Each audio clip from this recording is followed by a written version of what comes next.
বন্ধুরা, ইন্ডিয়া এমন একটি দেশ, ওদের যথোপযুক্ত শিক্ষা যে দেয় তাকেই ওরা মনে রাখে, আর অন্যদের তারা মনে রাখতে তেমন একটা পছন্দ করে না। ওদের চায়না বাবারা যখন নির্দিষ্ট পরিসরে একটি বিশাল ভূখণ্ড দখল করে নিয়েছিল, তখন থেকেই বাংলাদেশের হাতে পায়ে ধরে বাংলাদেশের সমর্থন আদায়ের জন্য ভারতের প্রধানমন্ত্রী থেকে শুরু করে উচ্চ পর্যায়ের ব্যক্তিবর্গ প্রতিনিয়ত বাংলাদেশকে প্রায় 10 মণ পরিমাণ খাঁটি সরিষার তেল নিয়ে বাংলাদেশে এসেছে। বাংলাদেশের হাতে পায়ে ধরে তারা বলেছে যে বাবা, পিছনে যা হয়েছে হয়েছে, সামনে আর এমন হবে না, তোরা আমাদেরকে সমর্থন দে। তবে দিন শেষে বাংলাদেশ একটি ভালো কাজ করেছে। চায়না ওদেরকে দস্তর মতো ধুলাই করলেও বাংলাদেশ তাদের সমর্থন দেয়নি, বরং বাংলাদেশ এক্ষেত্রে নিরপেক্ষতা বজায় রেখেছে।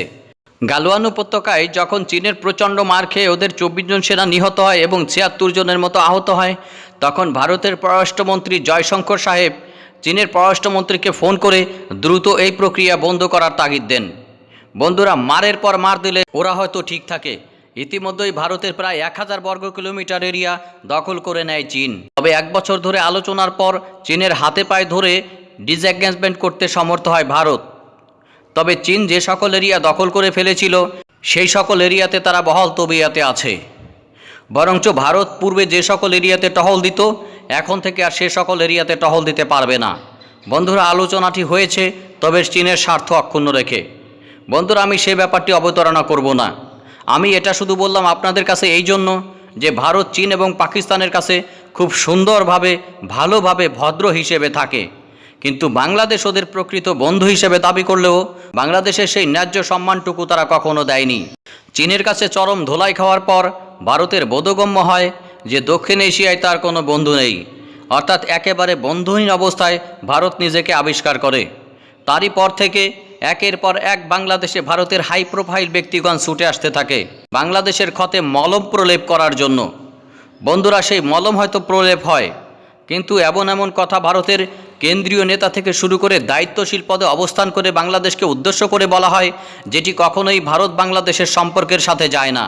আর এই ধরনের একমাত্র ব্যক্তিটি হচ্ছে মাথামোটা অমিত শাহ। ভারতের অভ্যন্তরীণ রাজনীতিতে সুবিধা নেওয়ার জন্য এই মাথামোটা এমন সকল মন্তব্য বাংলাদেশ এবং বাংলাদেশের মানুষকে নিয়ে করেছে, যা তার মতো দায়িত্বশীল পদে থেকে করা কোনোভাবেই বাঞ্ছনীয় নয়। যদিও ভারতের প্রধানমন্ত্রী নরেন্দ্র মোদী বারবার বাংলাদেশকে বন্ধু হিসেবে উল্লেখ করেন, নরেন্দ্র মোদী বাংলাদেশকে নিয়ে কখনোই কোনো বেফাস কথা বলেছেন বলে আমার জানা নেই। কিন্তু এই মাথামোটা, মূর্খ, অশিক্ষিত বর্বর পশ্চিমবঙ্গের রাজনীতিতে প্রচারে আসলেই বাংলাদেশকে নিয়ে তার কথা বলতেই হবে। বন্ধুরা, সর্বপ্রথম 2018 সালে আসামের এক নির্বাচনী প্রচারণে তিনি বলেছিলেন, বাংলাদেশিরা হচ্ছে উই পোকা। এই ঘটনার পর বাংলাদেশ সরকার এবং বাংলাদেশ পররাষ্ট্র মন্ত্রণালয় থেকে ভারতের বিরুদ্ধে তীব্র প্রতিক্রিয়া ব্যক্ত করে। আর এ ব্যাপারে ভারতের শীর্ষস্থানীয় রাজনীতিকগণ বাংলাদেশের কাছে ক্ষমা প্রার্থনা করে। পরবর্তীতে তিনি বলেছিলেন, বিজেপি পশ্চিমবঙ্গের ক্ষমতায় আসলে বাংলাদেশ থেকে একটি পাখিও ঢুকতে দেওয়া হবে না।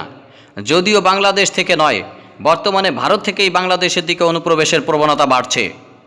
বন্ধুরা, আমরা সামাজিক সূচক থেকে শুরু করে অন্যান্য অর্থনৈতিক সূচকের প্রত্যেকটি ইন্ডিকেটরে বাংলাদেশ ভারতের চেয়ে এগিয়ে। সর্বশেষ অর্থনৈতিক সমীক্ষায় ইন্টারন্যাশনাল মনিটারি ফান্ডের এক প্রতিবেদনে বলা হয়েছে যে বাংলাদেশ পার ক্যাপিটা ইনকামে ইতিমধ্যে বাংলাদেশ ভারতকে ছাড়িয়ে গিয়েছে। বন্ধুরা, শুধুমাত্র পার ক্যাপিটা ইনকাম নয়, বিগত 10 বছরের জিডিপি গ্রোথ হিসাব করলে সেখানে বাংলাদেশ স্পষ্ট ব্যবধানে ভারতকে পেছনে ফেলে দিয়েছে। এর বাইরে ধনী দরিদ্রের বৈষম্য, লিঙ্গ সমতা, মেয়ে শিশুদের স্কুলে যাবার হার, স্বাস্থ্যসম্মত শৌচাগার ব্যবহার, অর্থনৈতিক ভঙ্গুরতা সূচক, প্রত্যেকটি ইন্ডিকেটরে বাংলাদেশ ভারতের চেয়ে এগিয়ে।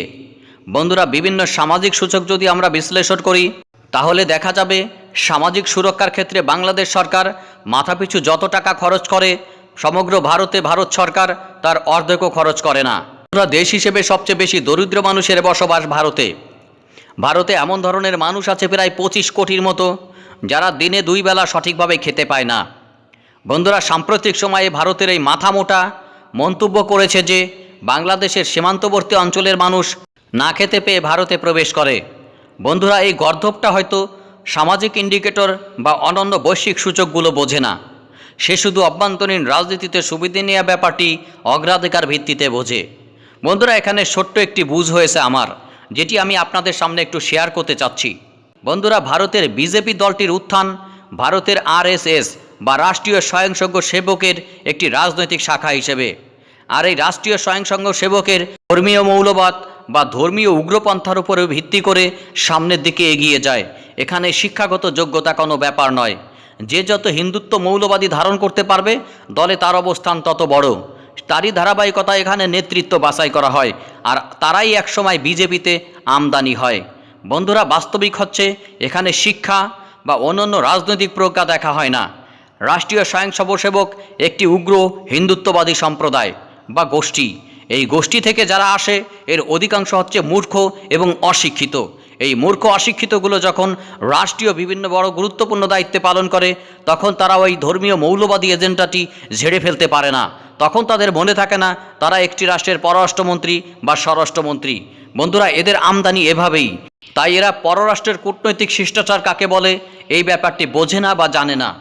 বন্ধুরা, একটা কথা স্পষ্টভাবে জেনে রাখা ভালো, ভারত বাংলাদেশের উপর নির্ভরশীল, বাংলাদেশ ভারতের উপরে নয়।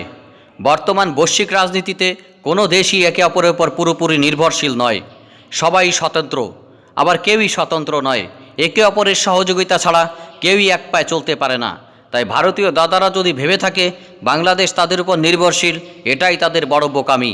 আর তার কারণে এই চীন বাংলাদেশে তার অর্থনৈতিক এবং সামরিক প্রভাব ছড়িয়ে দিতে সক্ষম হয়েছে। ভারত যদি সেই বোকামি ধরে রাখে তাহলে ভবিষ্যতে এটি আরও বাড়বে বই কমবে না। বন্ধুরা, ভিডিওটি শেষ করার পূর্বে একটু বিষয় আপনাদের জানিয়ে যেতে চাচ্ছি। আপনারা জানবেন ভারতের সাথে বহু দেন দরবার করার পরেও বাংলাদেশ তার বহু আকাঙ্ক্ষিত তিস্তা চুক্তিটি স্বাক্ষর করতে সক্ষম হয়নি।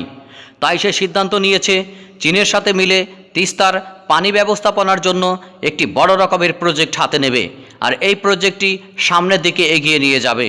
এই কথা শোনার পরই দাদাদের পেটের ভাত চাল হয়ে গিয়েছে, কারণ এই তিস্তা প্রকল্পের অদূরেই রয়েছে ভারতের বিখ্যাত শিলিগুড়ি করিডর। এই শিলিগুড়ি করিডর যদি কোনোভাবে বিচ্ছিন্ন হয়ে যায় তাহলে ভারতের সেভেন সিস্টারের সাথে তার মূল ভূখণ্ডের যোগাযোগ একেবারে বিচ্ছিন্ন হয়ে যাবে। আর এটি নিয়ে দাদাদের প্রচণ্ড ভয়, তাই তারা এই প্রজেক্টে বাধা দিচ্ছে। তবে আসার কথা হলো শেষ পর্যন্ত প্রজেক্টটি হচ্ছে। ভারতের এই মাথামোটার কথাগুলো যে সঠিক নয় তার কিছু প্রমাণ আপনাদের সামনে স্পষ্টভাবে তুলে ধরব। তিনি বলেছেন বাংলাদেশের সীমান্তবর্তী এলাকার গরিব লোকেরা ঠিকমতো খেতে পাচ্ছে না বলেই ভারতে অনুপ্রবেশ করছে ভারতের স্বরাষ্ট্রমন্ত্রী ও বিজেপি নেতা অমিত শাহ। অথচ এই ভিখারি জানেই না তারা বাংলাদেশ কেন ক্ষুধার সূচকের দিক দিয়ে দক্ষিণ এশিয়ার সবকটি দেশের চেয়ে তারা পিছিয়ে। ভিখারিদেরও একটি ন্যূনতম ক্লাস থাকে, কিন্তু ভিখারি যখন মাতাল হয়ে মন গড়া গল্প করে তখন তার কোনো ক্লাসই থাকে না। এমনটাই হয়েছে এদের বেলায়। নেশা কেটে গেলেই তারা বুঝতে পারবে সর্বশেষ 2020 সালে গ্লোবাল হাঙ্গার ইন্ডেক্স অনুযায়ী তারা ক্ষুধার সূচকের দিক থেকে দক্ষিণ এশিয়ার বাকি সব দেশের চেয়ে তাদের অবস্থা সবচেয়ে শোচনীয়। 132টি দেশ নিয়ে করা এই জরিপ, তার মধ্যে 25টি দেশের পর্যাপ্ত ডাটা না থাকায় তালিকা থেকে তাদের বাদ দেওয়া হয়। মোট 160টি দেশ নিয়ে এই তালিকা তৈরি করা হয়। 160টি দেশের মধ্যে শ্রীলঙ্কার অবস্থান 64তম, নেপালের অবস্থান 73তম, বাংলাদেশের অবস্থান 75তম, মায়ানমারের অবস্থান 78তম, পাকিস্তানের অবস্থান 88তম এবং সবচেয়ে নিচের অবস্থানে থাকা দেশটি হলো আমাদের চরম গরম প্রতিবেশী, যার নাম হলো ভারত। এর অবস্থান হচ্ছে 94তম। বন্ধুরা, এই মাতালগুলো মনে হয় বেশি বেশি পান করার কারণে এই তথ্যগত উপাত্তগুলো ওদের চোখের সামনে আসে না। 94তম আর 75তম ভারত এবং বাংলাদেশের অবস্থানগত পার্থক্য। ক্ষুধাসূচকে এই ব্যাপারটি যদি আমরা বিশ্লেষণ করি তাহলে ক্ষুধার তাড়নায় কোন দেশের মানুষ ভোগে সেটা বোঝার জন্য বিশেষজ্ঞ হওয়ার প্রয়োজন নেই। আশা করি আপনারা বুঝতে পারছেন।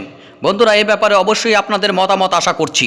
বন্ধুরা, এই ব্যাপারে আপনাদের মূল্যবান মতামত অবশ্যই কমেন্টস বক্সে জানাবেন। আরেকটি বিষয় এখানে উল্লেখ করতে চাই, অমিত শাহের মন্তব্যের পর বাংলাদেশের পররাষ্ট্রমন্ত্রী ডক্টর আব্দুল মোমেন অত্যন্ত সুন্দর কিছু কথা বলেছেন। তিনি বলেছেন বাংলাদেশ নিয়ে অমিত শাহের জ্ঞান খুব সীমিত। তিনি জানেন না সামগ্রিক সামাজিক সূচক থেকে অর্থনৈতিক সূচকে সাম্প্রতিক সময়ে বাংলাদেশ ভারতের চেয়ে এগিয়ে, এবং ভারতের প্রায় 50% মানুষের এখনও কোনো স্বাস্থ্যসম্মত শৌচাগার নেই। তারা মলত্যাগ করার জন্য খোলা মাঠকে বেছে নেয়। বন্ধুরা, এটাই বাস্তব সত্য। যেখানে বর্তমান আধুনিক বিশ্বে এখনও পর্যন্ত দেশের অর্ধেকেরও বেশি মানুষ খোলা মাঠে পায়খানা করে এবং দেশের অর্ধেকেরও বেশি মানুষ 2 বেলা ঠিকমতো খেতে পায় না, সেই দেশের স্বরাষ্ট্রমন্ত্রীর মুখে এই ধরনের কথা মোটেও শোভা পায় না। বন্ধুরা, উচিত হবে ওদের নিজেদের সংশোধন করে নিজেদের অর্থনৈতিক উন্নয়নের মাধ্যমে এই সকল ভাগ্যহত মানুষের ভাগ্য উন্নয়ন করা, রাজনীতি নিয়ে খেলা নয়। বন্ধুরা, ডক্টর মোমেন আরও একটি বিষয় মনে করিয়ে দিয়েছেন যে বাংলাদেশের মানুষের কাজের কোনো অভাব নেই, বরঞ্চ ভারত থেকে প্রায় 1 থেকে 2 লক্ষ লোক বাংলাদেশে কাজের সন্ধানে আসে এবং বর্তমানেও কাজ করছে। বন্ধুরা, এটি স্পষ্ট তথ্যগত ব্যাপারটি তিনি তুলে ধরেছেন, হয়তো এই সকল মাথামোটাদের মাথার মগজের ভিতরে ঢুকবে। বন্ধুরা, আজকের মতো ভিডিও বিশ্লেষণটি এখানেই শেষ করছি। আবার দেখা হবে অন্য কোনো দিন অন্য কোনো বিশ্লেষণমূলক ভিডিও নিয়ে। এই অশিক্ষিত মূর্খ মাথামোটা যদি আবার এই ধরনের কথাবার্তা বলে, তবে আপনাদের সামনে আবার একই ধরনের ভিডিও নিয়ে ফিরে আসব। ধন্যবাদ সকলকে ভিডিওটি শেষ পর্যন্ত দেখার জন্য। আর প্রথমবারের মতো যারা মহিউদ্দিন ব্লগ চ্যানেলটি দেখছেন, অবশ্যই সাবস্ক্রাইব করতে ভুলবেন না।